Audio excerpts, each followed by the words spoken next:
Hi viewers, আসসালামু আলাইকুম। আপনারা যারা ভবিষ্যতে গ্রাফিক্স ডিজাইনার হতে চান বা গ্রাফিক্স ডিজাইনের উপর ভিত্তি করে ক্যারিয়ার দাঁড় করাতে চান, আজকের ভিডিওটি শুধুমাত্র তাদের জন্যই। আজ আমি দেখাবো ফটোশপের একদম বেসিক, অর্থাৎ ফটোশপের কোন টুলগুলো কোন কাজে লাগে এবং কিভাবে ফটোশপ ব্যবহার করতে হয় সেটি আজ আমি আপনাদের দেখাবো। আমি এই ভিডিওগুলো পার্ট টু পার্ট বানাবো, অর্থাৎ আজকে হচ্ছে প্রথম পার্ট। আপনারা যদি ভিডিওটি ভালোভাবে দেখতে পারেন তাহলে আমি সেকেন্ড পার্ট বানাবো এবং আমাকে কমেন্টে জানাতে হবে যে সেকেন্ড পার্ট আপনারা চান কিনা। তো আমি এমন ভাবে আজকে আপনাদের বেসিকটা ক্লিয়ার করে দিব, আপনারা ভিডিওটি শুরু থেকে শেষ পর্যন্ত দেখলে আপনাদের পুরো বেসিকটা একদম ক্লিয়ার হয়ে যাবে। ফটোশপের অনেকেই কিন্তু ফটোশপ বোঝেন না, সে কারণে তারা ক্যানভা দিয়ে ডিজাইন করেন, ঠিক আছে? বিভিন্ন সোশ্যাল মিডিয়া পোস্ট বা যে কোনো ধরনের পোস্ট ক্যানভা দিয়ে ডিজাইন করেন। তো আমি আজ আপনাদের প্রফেশনাল ফটোশপের বেসিকটা ধারণা দেওয়ার চেষ্টা করব। ঠিক আছে, তো ভিডিওটি সম্পূর্ণ শুরু থেকে শেষ পর্যন্ত মনোযোগ সহকারে দেখবেন। আর বেশি কথা বাড়াবো না, চলুন মূল ভিডিওতে চলে যাই। তো চশমাটা একটু পরে নি, নাহলে আবার দেখতে পাবো না, অসুবিধা হবে না আর কি। চশমাটা পরে নিলাম, পরে নিয়ে এখন আমি চলে যাই আমাদের কম্পিউটার স্ক্রিনে।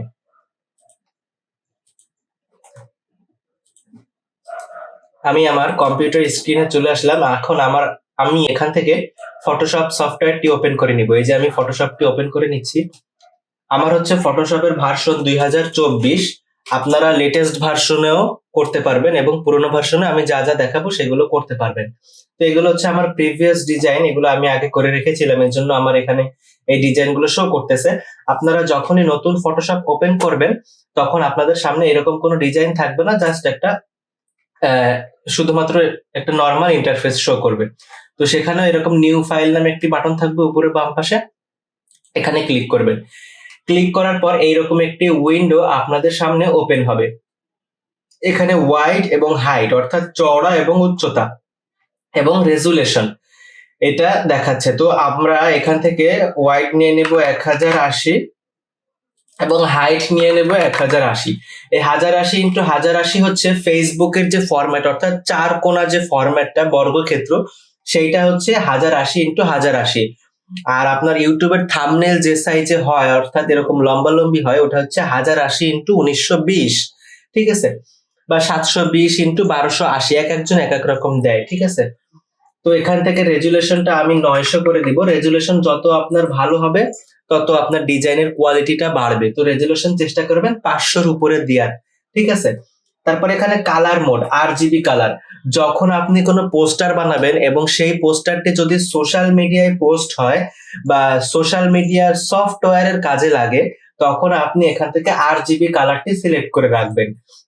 এবং আপনি যদি যখন একটা পোস্টার বানাবেন, সেই পোস্টারটি যদি আপনি প্রিন্টারে প্রিন্ট করায় ব্যানার আকারে ছাপাতে চান বা প্যানা আকারে ছাপাতে চান, অর্থাৎ পোস্টারটি আপনি প্রিন্ট করতে চান, তখন এখান থেকে CMYK কালার, এই কালারটি সিলেক্ট করে দিবেন। তাহলে আপনার প্রিন্ট করার কালারটা সুন্দরভাবে আসবে। যদি আপনি প্রিন্ট করে বের করতে চান তাহলে CMYK কালার, এবং আপনি যদি প্রিন্ট না করে সোশ্যাল মিডিয়ায় বা সফটওয়্যারের মধ্যে বা ওয়েবসাইটে আপলোড করতে চান বা সোশ্যাল মিডিয়ায় পোস্ট করতে চান, তাহলে এখানে থাকবে RGB কালার, ঠিক আছে? তো আমি RGB কালারটি সিলেক্ট করে দিলাম।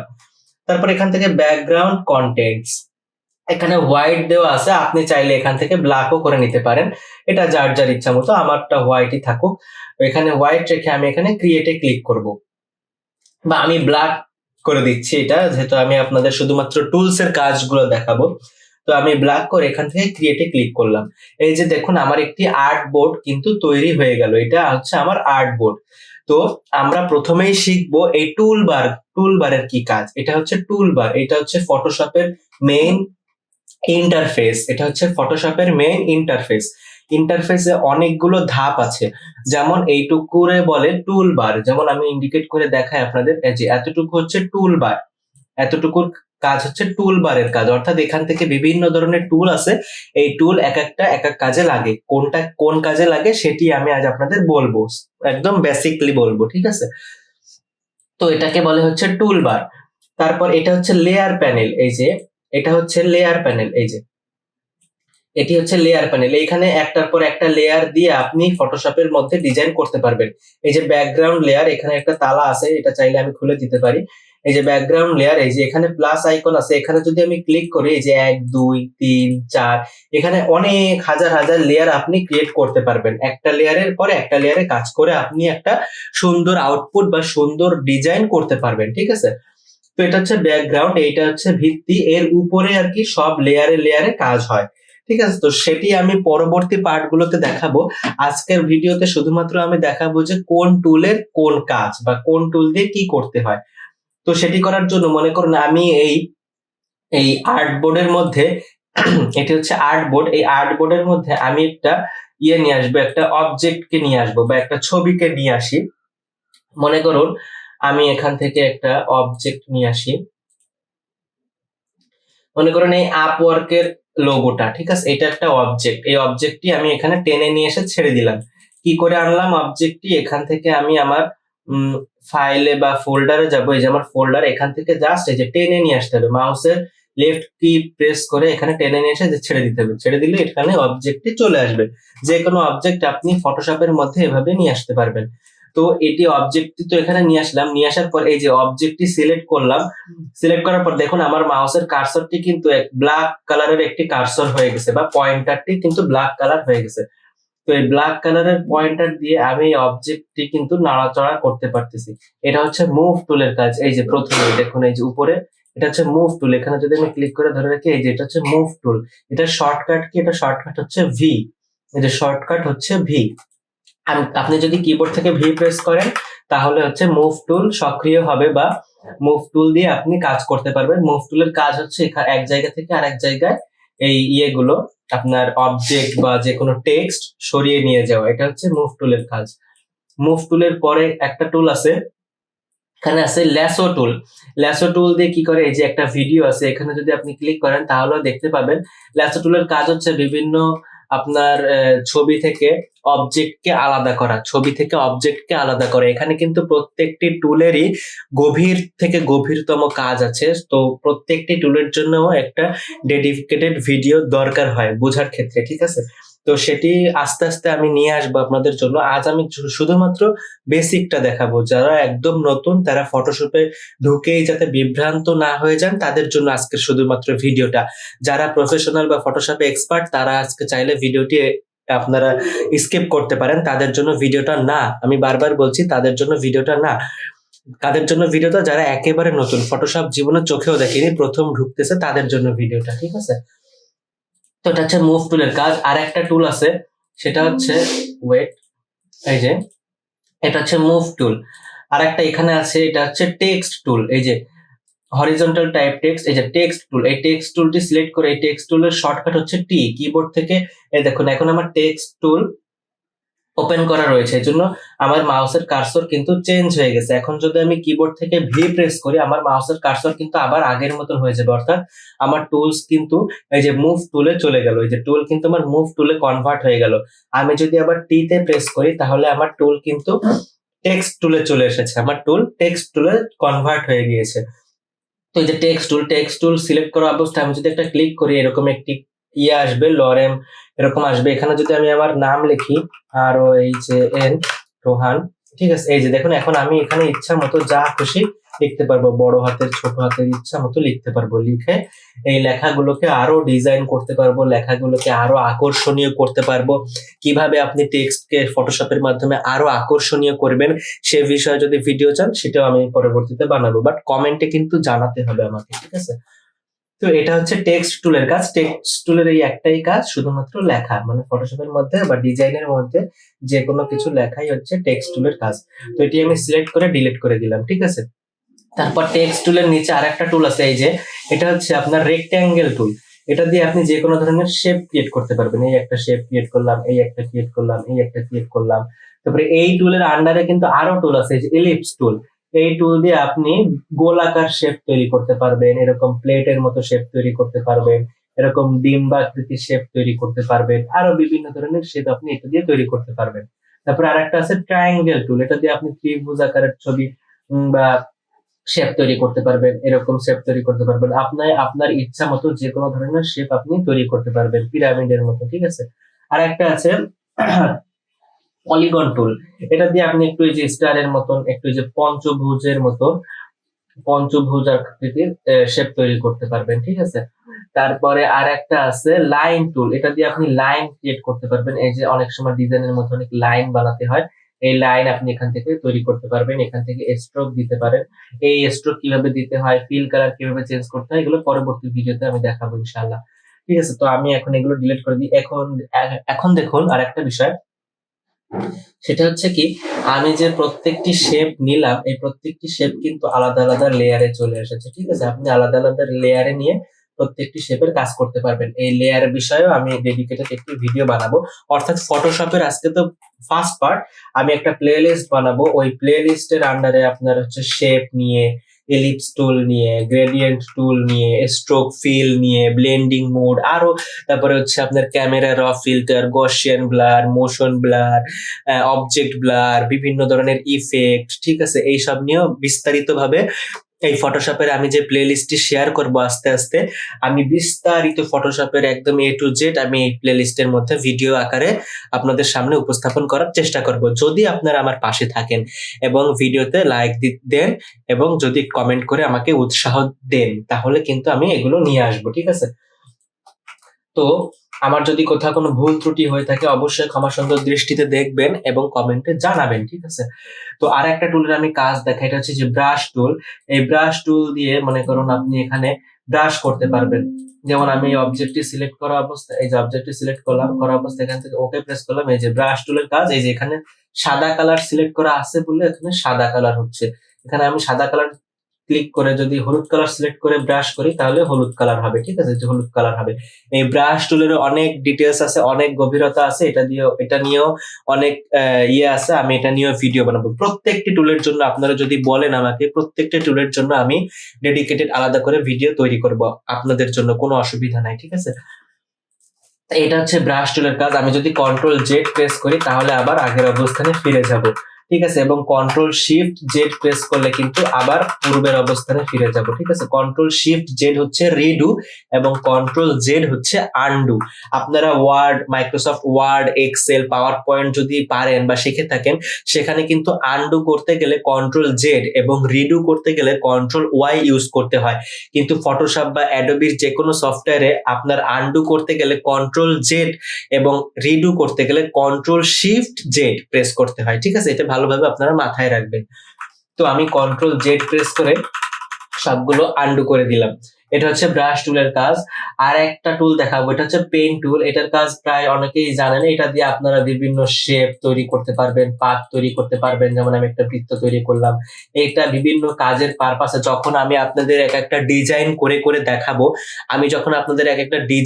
করে দেখাবো, তখনই আপনারা বুঝতে পারবেন যে কোন টুল দিয়ে আসলে ডেডিকেটেড কোন কাজ করতে হয়। মানে একটা ডিজাইনের মধ্যে পেন টুল দিয়ে আসলে কি কি করতে হয়, ব্রাশ টুল দিয়ে কি কি করতে হয়, মুভ টুল দিয়ে কি কি করতে হয়, রেক্ট্যাঙ্গেল বা শেপ টুল দিয়ে কি কি করতে হয়, এলিপস টুল দিয়ে কি কি করতে হয়, কোথায় আপনার একটু গ্রেডিয়েন্ট দেওয়া দরকার, কোথায় স্ট্রোক দিতে হবে, কোথায় আপনার হচ্ছে একটু ফিল কালার দিতে হবে, কোথায় ব্লেন্ডিং মোড দিতে হবে, কোন লেখাটায় ব্লেন্ডিং মোড দিয়ে ব্রেভেল ইমবোস দিলে ভালো হবে, তারপরে একটা কালার ওভারলে দিলে ভালো হবে, ড্রপ শ্যাডো দিলে ভালো হবে। মানে ব্লেন্ডিং মোডের যত কাজ, ক্যামেরা র ফিল্টার দিয়ে কোন মডেলের ছবিকে কিভাবে পরিবর্তন করতে হবে, সবকিছু এ টু জেড আমি পরবর্তী পার্টগুলোতে দেওয়ার চেষ্টা করবো ইনশাল্লাহ। আজকে শুধুমাত্র বেসিক, যারা ফটোশপ একদম জানেন না তাদের জন্যই। তো পেন টুলের হচ্ছে এরকম কাজ যে নির্দিষ্ট একটি শেপ তৈরি করতে গেলে হচ্ছে আপনার পেন টুল ব্যবহার করতে হবে। পেন টুল দিয়ে আপনি নির্দিষ্ট একটি শেপ তৈরি করতে পারবেন এবং অনেক ছবি থেকে আপনার অবজেক্টের ব্যাকগ্রাউন্ড রিমুভ করতে পারবেন এবং অনেক ছবির থেকে অবজেক্টকে আলাদা করে ফেলতে পারবেন। পেন টুল দিয়ে অনেক কিছু করা যায়, ঠিক আছে। এটা হচ্ছে পেন টুলের কাজ। পেন টুলের আন্ডারে আরো অনেকগুলো টুল আছে, এগুলো টুলস এর ক্লাসে বিস্তারিত আলোচনা করা হবে। তারপরে এটা হচ্ছে ব্লার টুল। এটা ব্লার টুল সিলেক্ট থাকা অবস্থায়, এই যে মনে করুন ব্লার টুল সিলেক্ট থাকা অবস্থায় আমি এই লেয়ারটা সিলেক্ট করলাম, করে ওকে প্রেস করলাম। এই যে এখন যদি আমি এখানে ক্লিক করি আমার এই লেখাটা কিন্তু ব্লার হয়ে যাবে, ঠিক আছে। তো এখন হয়তো কোনো সমস্যার কারণে ব্লার হচ্ছে না, এটা আমি পরে সলভ করবো। বাট এই ব্লার টুল দিয়ে কিন্তু আপনার ব্লার করতে হয়, ঠিক আছে। এটা হচ্ছে এই যে আমি উম, এটা অন করে রেখেছি, এই যে এটা অন করে রেখেছিলাম বলে আমার এই ব্লাড টুলটি কিন্তু কাজ করছিল না। এই যে দেখুন এখন কিন্তু ব্লাড টুল কাজ করবে, ঠিক আছে। তো এই আপওয়ার্কের পরে কিন্তু ব্লার টুল কাজ করতেছে, ঠিক আছে। এইভাবে আপনারা ব্লার করতে পারেন, বা এই লেখাটাকে সিলেক্ট করে এখান থেকে ফিল্টার অপশনে যাবেন, যে এখান থেকে আপনি এই যে ব্লারে যাবেন, যে এখান থেকে গসিয়ান ব্লার দিলে কিন্তু আপনার এইটা ব্লার হয়ে যাবে, বা ব্লার টুল দিয়ে অনেক সময় ব্লার করা যায়, ঠিক আছে। অনেকে এইভাবে ব্লার করে। তো আমি এটা ক্যান্সেল করে দিলাম। এই গসিয়ান ব্লার, মোশন ব্লার নিয়ে বিস্তারিত ক্লাস হবে সামনে, আপনারা অপেক্ষা করুন এবং কমেন্ট করে আমাকে জানান, তাহলে আমি ভিডিওগুলো আপলোড দিব ইনশাল্লাহ। তারপরে এখানে আছে এই যে রেক্টাঙ্গেল মার্কি টুল, এটা দিয়ে আপনারা হচ্ছে ওই যে অবজেক্ট সিলেক্ট করতে পারবেন, ঠিক আছে। এটা দিয়ে অবজেক্ট সিলেক্ট করা যায়, এগুলো বিস্তারিত আমি আলাদাভাবে আপনাদের জানাবো। আর একটা হচ্ছে এই যে আর একটা টুল আছে হ্যান্ড টুল। এই হ্যান্ড টুলের শর্টকাট হচ্ছে এইস, অর্থাৎ আপনি কিবোর্ড থেকে যদি এইস প্রেস করেন তাহলে দেখুন কার্সরটি কিন্তু হাতের মতন হয়ে যাবে। হ্যান্ড টুলের কাজকে আপনার পুরো আর্টবোর্ডটিকে আপনি ফটোশপের যে কোনো জায়গায় মুভ করতে পারবেন। এই যে এটা দিয়ে এখানে মুভ করতে পারবেন, এটা দিয়ে এরকম, মানে হাত দিয়ে যেরকম আপনি ধরে নাড়াতে পারেন একটা বস্তু, সেভাবে আপনি ফটোশপের মধ্যে পুরো আর্টবোর্ডটাকে হ্যান্ড টুলের মাধ্যমে নাড়াচাড়া করাতে পারবেন। আবার ভি প্রেস করলে মুভ টুলে চলে আসবেন, টি প্রেস করলে টেক্সট টুলে চলে আসবেন, আবার ভি প্রেস করলে এই যে মুভ টুলে চলে আসবেন। এই যে টেক্সটটিকে আপনি মুভ করতে পারবেন, অবজেক্টকে মুভ করতে পারবেন। এইসে ক্লিক করলে আপনি এই যে পুরো আর্টবোর্ডটাই নাড়াচাড়া করতে পারবেন। পি তে প্রেস করলে আপনি পেন টুল ওপেন হয়ে যাবে, পেন টুল সক্রিয় হয়ে যাবে, ঠিক আছে। তো আপনি যে পেন টুল ব্যবহার করতে পারবেন, পেন টুল দিয়ে একটা শেপ ক্রিয়েট করে মুভ টুল দিয়ে সেটি মুভ করতে পারবেন, ঠিক আছে। তারপরে হচ্ছে আপনি যে রেক্টাঙ্গেল টুল দিয়ে আপনি যে কোনো শেপ তৈরি করতে পারবেন, এটা তো আগেই দেখালাম আমি। তারপরে ব্রাশ টুল দিয়ে ব্রাশ করতে পারবেন যে কোনো অবজেক্টকে বা মডেলের ছবিকে। তো এই হচ্ছে ফটোশপের মেইন আর কি। মূলত ডিজাইন করতে গেলে বেসিক ভাবে যে টুলস গুলা লাগে, প্রথমত মুভ টুল, তারপর হচ্ছে পেন টুল, তারপর রেক্টাঙ্গেল টুল, তারপরে হ্যান্ড টুল, তারপরে ব্রাশ টুল, তারপর ব্লার টুল, তারপর হচ্ছে এলিপস টুল, তারপর হচ্ছে গ্রেডিয়েন্ট টুল, ঠিক আছে। মনে করুন এই যে একটা শেপ, এই শেপটাকে আমি গ্রেডিয়েন্ট দেবো, এই যে গ্রেডিয়েন্টে ক্লিক করলাম, ক্লিক করে এরকম করলাম, বা হচ্ছে আমি এই যে এই শেপটাকে সিলেক্ট করলাম, সিলেক্ট করে কিবোর্ড থেকে অল্টার প্রেস করে এই যে এখানে ক্লিক করবো। এই যে দেখুন এই যে একটা বৃত্তর মতন এখানে ক্লিক করলে, সরি বৃত্ত না, এই যে এই পাশে এটা বৃত্তের বাম পাশে এই যে লেয়ার মাস্ক, এই কিবোর্ড থেকে অল্টার বাটন প্রেস করে লেয়ার মাস্কে ক্লিক করলে এটা উধাও হয়ে যাবে। তারপর এখান থেকে গ্রেডিয়েন্ট টুল নিব, নিয়ে এখান থেকে এই যে এটা করলে আমি এটাকে গ্রেডিয়েন্ট করতে পারবো। এটার মাধ্যমে গ্রেডিয়েন্টের মানে কমাতে পারবো, গ্রেডিয়েন্ট বাড়াতে পারবো। এটা আর কি, মানে এটা একটু অ্যাডভান্স লেভেলের কাজ, এটা নতুনরা নাও বুঝতে পারেন। আগে আপনারা ফটোশপে ঢুকবেন, এইভাবে প্রত্যেকটা টুলের কাজ আলাদা আলাদা ভাবে করবেন এবং আমাকে কমেন্ট করে নিচে জানাবেন। ভিডিওটি ভালো লাগলে লাইক দিবেন, তাহলে আমি পরবর্তী নেক্সট মানে পার্ট 2 নিয়ে আসবো ইনশাআল্লাহ। এবং আপনারা যদি আমার পাশে থাকেন, আমি ফটোশপের পুরো A to Z একটা প্লেলিস্ট তৈরি করব আপনাদের জন্য। আমি জানি ইউটিউবে আরো অনেক কোর্স আছে বা অনেক ভিডিও আছে, বাট আপনারা যদি আমার সাথে ফ্রেন্ডলি হন, আমি আমার সর্বোচ্চটুকু দিয়ে আপনাদের সাহায্য সহযোগিতা করার চেষ্টা করব, ঠিক আছে। তো আমার ডিজাইনের হাত কিন্তু আলহামদুলিল্লাহ অনেক ভালো। আমি নিজের প্রশংসা নিজে করতেছি না, কিন্তু আমি জানি আমি ভালো ডিজাইন করি। আপনারা যদি আমার ডিজাইনের কিছু নমুনা দেখতে চান, আমি অফকোর্স দেখাইতে পারি। মনে করুন এই যে আমার একটি ডিজাইন, এই যে আমি আপনাদের দেখাই। আহ মনে করেন এটা আমার একটা ডিজাইন, এটা কিন্তু আমার করা ডিজাইন। এই ডিজাইনটা যদি কোনো ভুল থাকে, এক্সপার্টরা যদি ভিডিও দেখে থাকেন তাহলে আমাকে জানাবেন, এবং নতুনরা জানাবেন যে এই ডিজাইনটি কেমন। তারপর আমার আরো অনেক ডিজাইন আছে আমার করা, আমি আপনাদের দেখাই। যেমন এই যে আমার একটি ডিজাইন, এটা একটা ডিজাইন, এটা একটা ডিজাইন, এটা একটা ডিজাইন। এই সব ডিজাইন এগুলো কিন্তু শেপের কাজ আছে, পেন টুলের কাজ আছে, গ্রেডিয়েন্টের কাজ আছে। এই যে একটা ডিজাইন, এই একটা ডিজাইন, এই যে গ্লাস ইফেক্টের কাজ আছে, ঠিক আছে। তারপরে টেক্সটের কাজ আছে, অ্যালাইনমেন্টের কাজ আছে, শেপের কাজ তো আছেই। তারপরে এই একটা ডিজাইন, মানে সবই আপনার একদম প্রফেশনাল প্রফেশনাল লেভেলের ডিজাইন কিন্তু আমার করা আছে, ঠিক আছে। তো আপনারা চাইলে আমাকে জানাতে পারেন, ইনশাল্লাহ আমি আপনাদের সাহায্য সহযোগিতা করার চেষ্টা করব। এবং ভিডিওটি কেমন লেগেছে আপনারা অবশ্যই জানাবেন, এবং ভিডিওটি যদি ভালো লাগে লাইক দিতে ভুলবেন না, এবং চ্যানেলটি সাবস্ক্রাইব করবেন। চ্যানেলটি অবশ্যই সাবস্ক্রাইব করে বেল আইকনটি ক্লিক করে দিবেন, যাতে করে আমার নতুন যে কোনো ভিডিও সবার আগে আপনার কাছে পৌঁছে যায়। ঠিক আছে, তাহলে চ্যানেলটি সাবস্ক্রাইব করে রাখবেন, এবং দেখা হচ্ছে পরবর্তী ফটোশপ পার্ট 2 তে। যদি আপনারা সাপোর্ট করেন তাহলে আমি 2 পার্ট নিয়ে আসবো, এবং এটার থেকে আরো বিস্তারিতভাবে সেখানে আলোচনা করা হবে কোন টুল দিয়ে কি কি কাজ করা যায়। আজকে শুধুমাত্র আমি বেসিকটা বলেছি। তো দেখা হচ্ছে পরবর্তী ভিডিওতে, সে পর্যন্ত সকলে ভালো থাকবেন। আজকের মতন আল্লাহ হাফেজ।